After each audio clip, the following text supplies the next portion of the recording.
जब आप दिल्ली एनसीआर जैसी प्रदूषित इलाके में रहते हो ना, तो हर एक दिन सांस लेना ऐसा लगता है जैसे कि बहुत बड़ा चैलेंज है। ऊपर से मैं अपना बताऊं, मेरे साथ तो केस भी दूसरा है।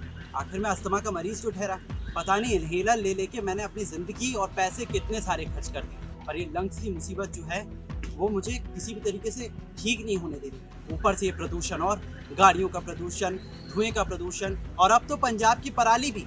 इन सब से निजात पाने के लिए मैंने एक बार अपने दोस्त से भी डिस्कशन किया। उसने मुझे एक बहुत अच्छा फॉर्मूला सजेस्ट किया, जिसके बाद अब मुझे ऐसा लगता है कि प्रदूषण चाहे कितना भी हो, मुझे अपने लंग्स की चिंता नहीं। जानना चाहेंगे आखिरकार वो सोल्यूशन क्या है? वो सोल्यूशन है सतकरतार वायु शुद्धि। उसने मुझे साफ साफ कहा, देख भाई, हवा तो साफ होने से रही, क्यों ना तू अपने लंग्स ही साफ कर ले। और मैंने अपनाया सतकरतार वायु शुद्धि, और आपको बताए, ना सिर्फ मैं, मेरी फैमिली भी अब इसे इस्तेमाल करती है। मेरे पापा को तो इससे और भी ज्यादा फायदे हैं। आखिरकार वो रेगुलर स्मोकर जो है। कभी सोचा है वायु शुद्धि क्यों जरूरी है? आप घर बैठे भी वायु शुद्धि कर सकते हैं। अगर आप स्मोक नहीं करते तो इसका ये मतलब नहीं कि आपके फेफड़े खराब नहीं हो सकते। एक रिपोर्ट की माने तो विश्व भर में 7% जानें सिर्फ लंग डिजीज से जाती हैं। विश्व के 20 सबसे प्रदूषित शहरों में 14 तो भारत से ही हैं। क्या इससे कोई फर्क पड़ता है? इससे बहुत ज्यादा फर्क पड़ता है। एक रिपोर्ट की माने तो 50% बच्चों में लंग्स का विकास पूरी तरीके से नहीं हो पाता।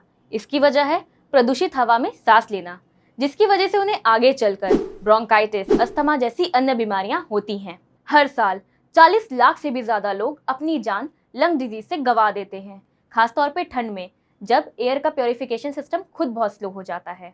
ये सारी रेस्पिरेटरी प्रॉब्लम्स हमें इसलिए होती है क्योंकि हम अपने डेली रूटीन में अपने लंग्स डिटॉक्सिफिकेशन को भूल जाते हैं, जिसका रिजल्ट रेस्पिरेटरी प्रॉब्लम्स। इसका इंतजार करने से बेहतर है क्यों ना हम अपने लंग्स का डिटॉक्सिफिकेशन खुद ही करें। नमस्ते, मैं डॉक्टर मानसी, आयुर्वेदा एक्सपर्ट, आपको सजेस्ट कर रही हूँ वायु शुद्धि, क्योंकि वायु शुद्धि मदद करता है फेफड़ों को प्रदूषण से बचाने में, उसकी सूजन को कम करने में, साथ ही सेल्स की इम्यून को बढ़ाने में, ताकि भविष्य में टॉक्सिन्स और पोल्यूशन से हो रही बीमारियों से फेफड़ों को बचाया जा सके। वायु शुद्धि में मौजूद चुकंदर का रस, संतरे का रस इसके हार्मफुल टॉक्सिन्स को खत्म करता है। साथ में इसमें मौजूद अदरक का रस लंग्स की स्वेलिंग को भी कम करता है। अक्सर व्यक्तियों में बलगम वाली खांसी की काफी शिकायतें होती हैं, जिसमें बिचुआ के पत्ते, जिसे स्टिंगिंग नेटले भी कहते हैं, काफी असरदार साबित होती है, जो वायु शुद्धि में मौजूद है।